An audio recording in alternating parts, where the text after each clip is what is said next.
celebrate the idea of free speech and to point out the fact that books are still being censored all across the United States. The obvious thing to us is that there are books that are disturbing. There always will be books that you don't like, books that I don't like, but the way to get around them is not to take them off shelves, but instead to make them accessible and then to talk about them.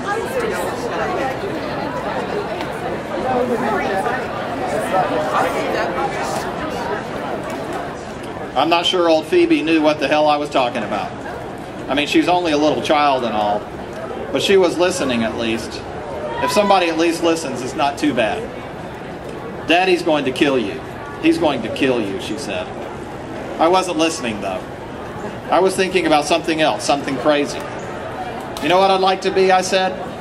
You know what I'd like to be? I mean, if I had my goddamn choice? What? Stop swearing.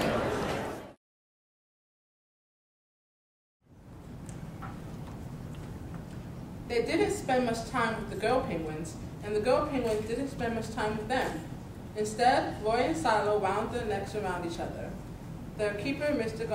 Granze, noticed the two penguins and thought to himself, they must be in love.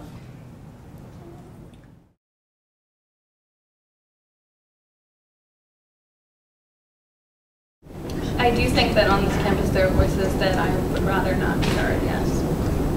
And white supremacist groups are included in that. So is it your view that the university should simply prohibit such people from coming here to speak at all? Is that your position? No, that's not. I would hope that students would self-organize to determine what they think is acceptable in their campus community. If the administration chose to enter into that conflict that's already going on, I would hope that it would be in favor of creating a safer, more diverse, more welcoming community and not the other way. But it's not my position that the university administration should be legislating that. Being made to believe that being conservative on campus will get you shouted at and physically threatened, and so they've gone underground. But there have been others who are more willing to come out of the woodwork and support YWC, and including liberals actually, just on the basis of free speech.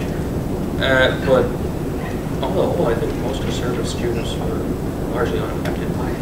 Yeah. They pretty much feel the same now that they did 2 semesters ago, before this.